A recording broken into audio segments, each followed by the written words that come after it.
While I was swimming at the pool, the lifeguard asked me, "When do you think you'll drown?" "I can float for a couple minutes, why?" "Don't move and don't leave the water no matter what.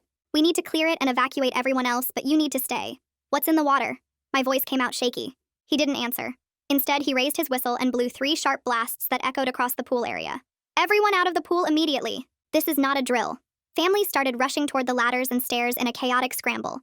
Kids were crying as parents pulled them out, water splashing everywhere. The shallow end emptied in seconds as people grabbed their belongings and ran. I wanted to join them, but I was stuck floating in 12 feet of water trying not to move. "Hold still." The lifeguard kept his eyes locked on the water around me. I was trying my best, but my arms were already getting tired from the careful balancing. The sun beat down, and without movement, the water felt colder. Some families had stopped at the fence instead of leaving completely. A few called out encouragement, telling me to relax and breathe and stay as still as possible. Others had their phones out recording whatever was happening. I could see the little red lights pointing at me from multiple angles. 3 other lifeguards appeared with long-handled nets used for cleaning debris. They spread out around different parts of the pool, moving slowly and carefully. The one nearest to me kept the net raised, ready to strike at something. Their faces were all focused on the water like they were hunting. My breathing quickened despite trying to stay calm. Something was in the pool with me. Something dangerous enough to evacuate everyone else but keep me frozen in place. The lifeguards crept along the edges, scanning every inch of water. One of the lifeguards near the diving board suddenly plunged his net into the water. He struggled with something heavy, pulling and twisting the pole. The other guards rushed over to help, leaving me unwatched for terrifying seconds. Together, they hauled up their catch and my blood went cold. An alligator thrashed in the net. Not huge, but big enough at maybe 4 feet. Its tail whipped back and forth as they struggled to control it. The crowd at the fence gasped and more phones came out. Someone called animal control while the guards carefully carried the netted gator toward the pool house. But the lifeguard assigned to me didn't relax. He kept scanning the water around me with the same intensity. That's when I understood. If there was one, there might be more. "Can I get out now?" My voice cracked with fear. "Not yet. Stay still." He pointed to something in the deep end. A dark shadow moved along the bottom. Slow and purposeful. Much bigger than the one they'd caught. The guards saw it too. They all shifted positions, trying to get an angle with their nets. But it was too deep. Too far from the edges. "It's circling under her," one of them said quietly. My whole body trembled, sending ripples across the surface. The shadow continued its lazy patrol of the deep end. Sometimes closer to the surface where I could make out its prehistoric shape. Sometimes deeper where it became just a dark blur against the blue. Then someone in the crowd screamed, "There's another one in the shallow end!" All heads turned to see a smaller gator that had been hiding near the steps. It must have been there the whole time while families evacuated right past it. One lifeguard ran over with his net while the others stayed focused on the one beneath me. Animal control arrived in a van pulling up to the pool gate. 2 officers in heavy gloves and protective gear came in with specialized equipment. They took over netting the shallow end gator while assessing the situation with the larger one. "How big is the one under her?" the officer asked. 6 feet at least. Maybe 7. The lifeguard's voice was grim. They discussed options while I floated helplessly above the predator. They couldn't net it from the edges. The pool had no drain access to empty it quickly. Tranquilizer guns risked making it thrash and attack. Every solution put me in danger. "We need to get her out without triggering its prey drive." The animal control officer studied the gator's movement pattern. They decided to create a distraction. One officer went to the opposite end of the pool with raw chicken from their van. The plan was to draw the gator away while I swam to safety. But gators were smart. It might not take the bait. When I give the signal, swim straight to the ladder. Don't splash, don't panic, just smooth, steady strokes. The lifeguard positioned himself by the nearest exit point. The officer dropped the chicken into the far end of the pool. The splash made everyone hold their breath. The shadow stopped circling. For a moment, it stayed perfectly still beneath me. Then slowly, it began moving toward the bait. "Wait for it." The lifeguard held up his hand. The gator reached the middle of the pool. Still too close, but getting farther. My muscles screamed from staying rigid so long. The crowd pressed against the fence, recording every second. "Now! Swim!" My arms pushed through the water in the slowest, smoothest strokes I could manage, while every instinct screamed at me to thrash toward safety. The ladder was only 15 feet away, but it felt like miles as I forced myself to glide forward without splashing. Behind me, I heard the wet sounds of the gator moving through the water toward the chicken, and I kept my kicks small and controlled. My fingers stretched out and finally wrapped around the cold metal rail of the ladder. I pulled hard and fast, my right shin scraping against the rough concrete edge as I scrambled up. The lifeguard grabbed my arm and yanked me the rest of the way out while the crowd around the fence erupted in cheers and clapping. My legs turned to jelly the second my feet hit the pool deck. Someone threw a big beach towel around my shoulders as my knees buckled and I dropped to the concrete. My whole body shook so hard that my teeth clicked together even though the Florida sun was beating down hot. Curtis Berg walked past me toward the pool edge carrying a long metal pole with a loop at the end. His partner held up a thick plastic board like a shield, while they moved closer to where the big gator was still investigating the chicken. They worked together like they'd done this 100 times. Curtis extending the pole while his partner blocked any potential lunges. The gator's tail swept side to side as Curtis tried to loop the catch pole around its neck. The pool manager rushed over to me with a clipboard clutched in his hands. He kept asking if I was hurt and shoving papers at me while water dripped off my bathing suit onto his forms. His face looked more worried about getting sued than about whether I was actually okay. I couldn't focus on his words because my phone started buzzing like crazy in my bag on a nearby chair. Someone must have grabbed it for me during the evacuation, because I'd left it by my towel at the other end. I pulled it out with shaking hands and saw notification after notification popping up on the screen.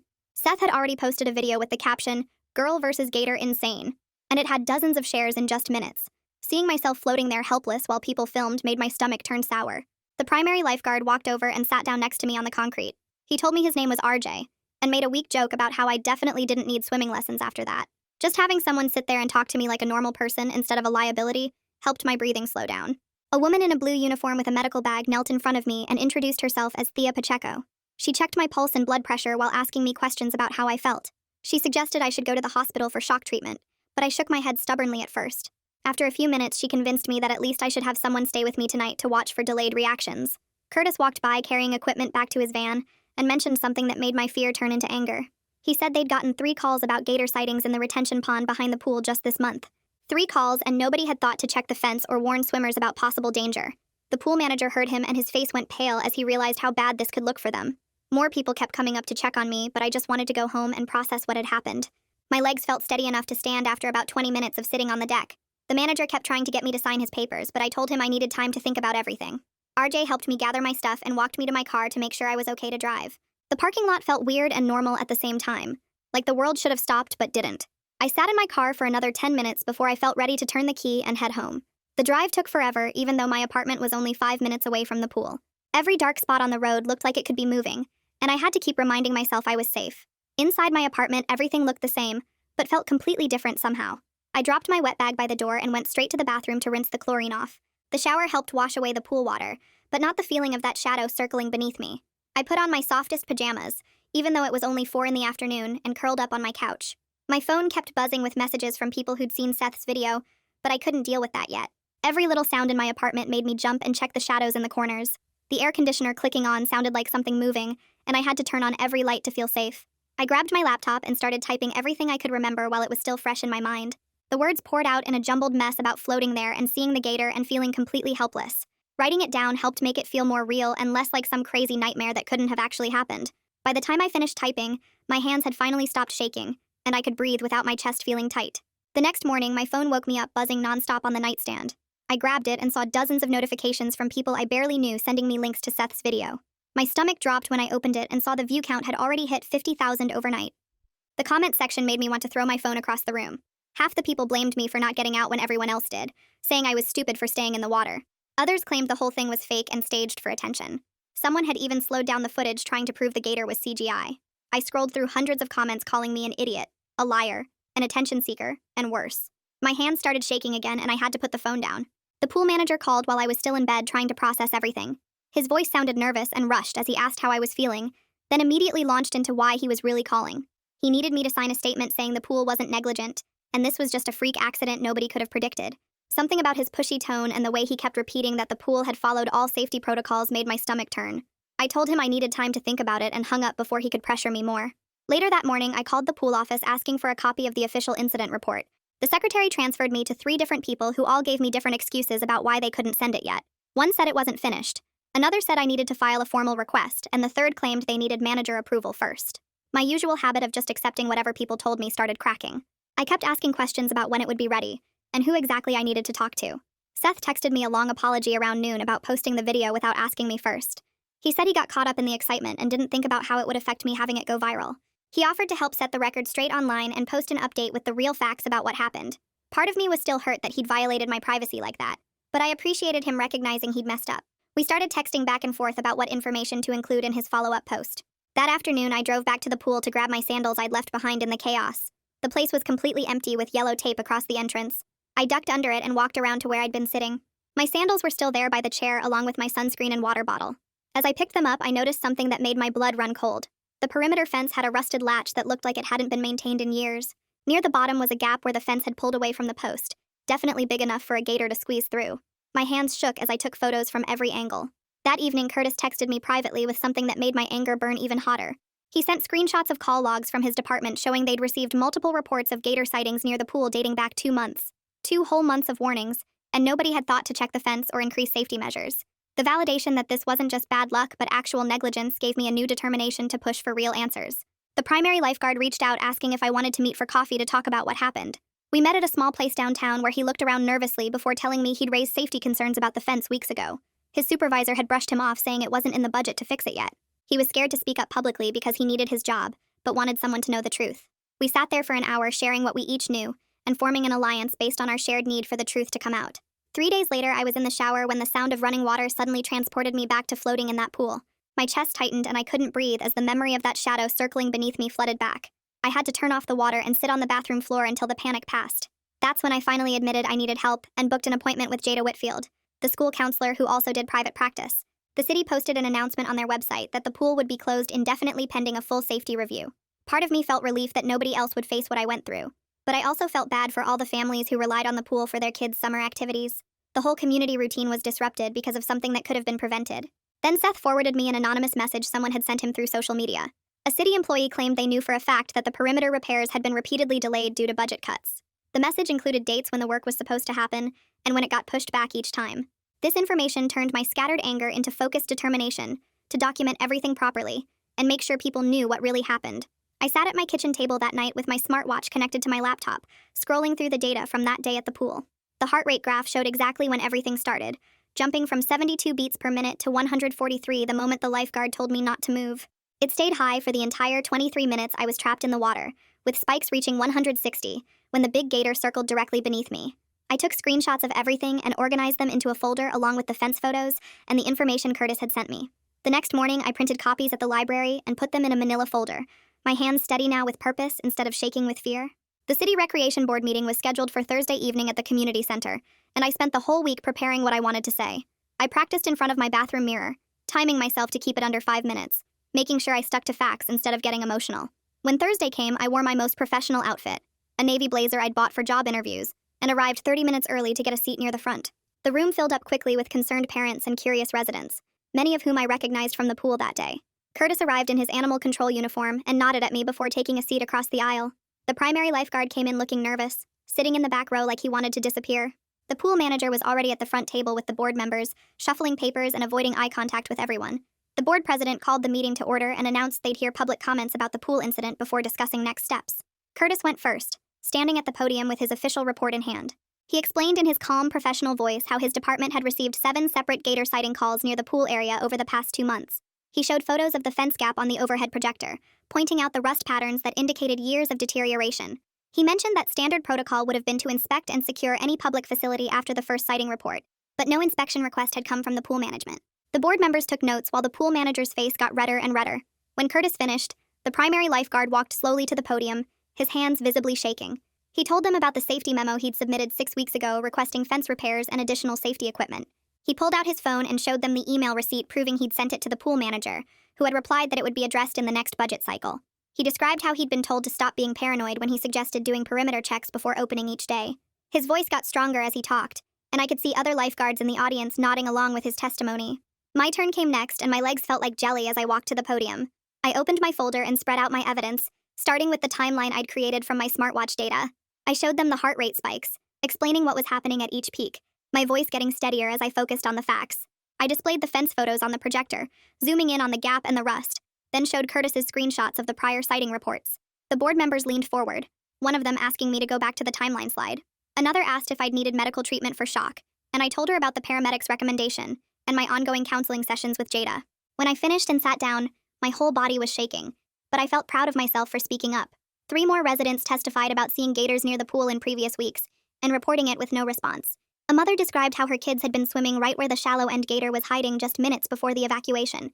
The board members huddled together for a whispered discussion before the president announced they were ordering immediate fence repairs with self-closing gates and professional wildlife barriers.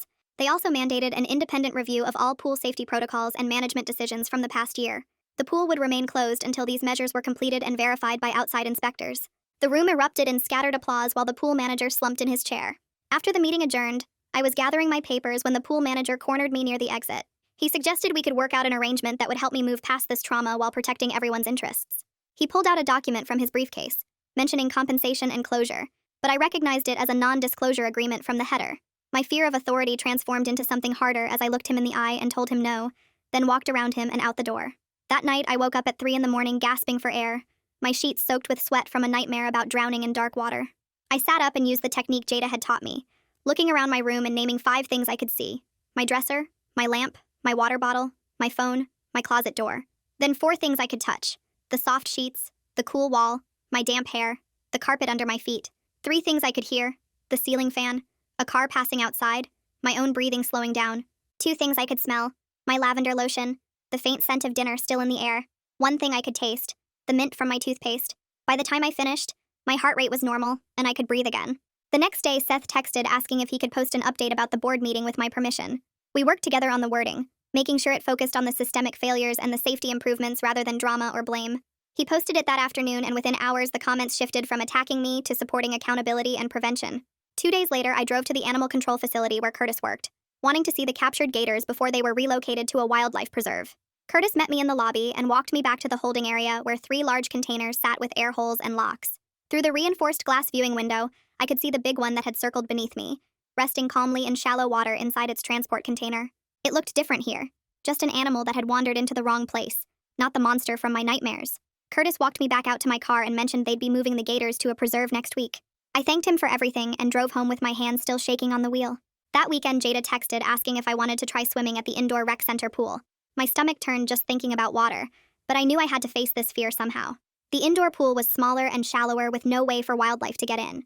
I changed into my suit with trembling fingers and met Jada by the shallow end. She stayed right next to me as I lowered myself into the 3-foot section. My heart pounded, but I forced myself to push off from the wall. I managed 3 short laps before my breathing got too fast and I had to stop. Jada helped me out and we sat on the bench while I calmed down. It wasn't much, but after weeks of avoiding water deeper than my bathtub, it felt huge. She reminded me that healing takes time and every small step counts. A few days later, Seth forwarded me an email from someone at the city. The primary lifeguard who saved me had gotten promoted to provisional pool supervisor during the closure. Reading that news made my whole week brighter, knowing my ally was moving up. The city's investigation report came out the following week, confirming everything we'd suspected. They found maintenance failures going back months and inadequate safety protocols throughout the facility. The pool manager was placed on probation and required to complete additional training courses. Reading the official findings felt like vindication, without having to gloat about being right. They announced the pool would reopen in 2 weeks with major safety upgrades completed. When reopening day arrived, I drove past to see the changes for myself.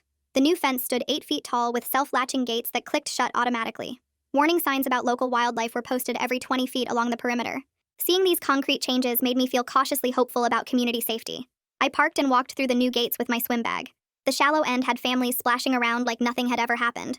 I changed in the locker room and forced myself to walk to the pool edge. The water looked clear and safe with the new supervisor watching from his chair. I slipped into the shallow end and started swimming slow laps near the edge. After 2 laps, I climbed out calmly on my own terms without panic or rushing. This wasn't about conquering fear, but rebuilding trust in my own judgment about safety. That night, I sat at my computer and started writing my own account of what happened.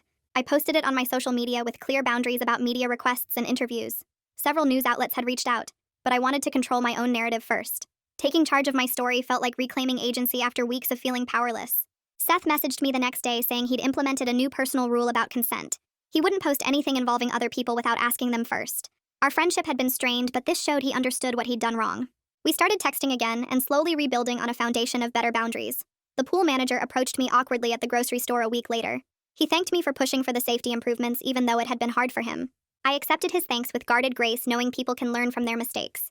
He seemed genuine about wanting the pool to be safer for everyone. The local news station called asking if I'd participate in a segment about pool safety. They wanted to use my incident as a teaching moment for the community. I agreed as long as they focused on prevention, rather than sensationalizing what happened.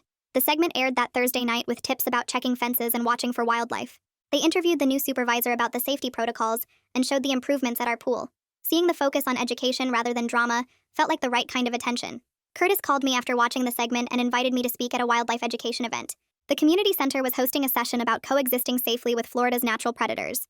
I hesitated at first, but realized my experience could help others stay safe. We met for coffee to discuss what I'd cover and how to make it educational without being scary. The event was scheduled for next month, and Curtis would be there to answer technical questions. I started preparing notes about what I'd learned about gator behavior and pool safety. Turning my trauma into useful knowledge for others felt like a positive way forward. 3 months passed before I felt ready to swim laps again, but when I walked through the renovated pool gates, everything looked different. The fence stood 8 feet tall now with self-closing gates that clicked shut behind each person. Warning signs about local wildlife covered the entrance area with pictures of gators and instructions for reporting sightings. I changed into my suit and walked to the shallow end where other morning swimmers nodded at me with recognition. The water felt cool against my skin as I pushed off from the wall and started my first lap staying close to the edge.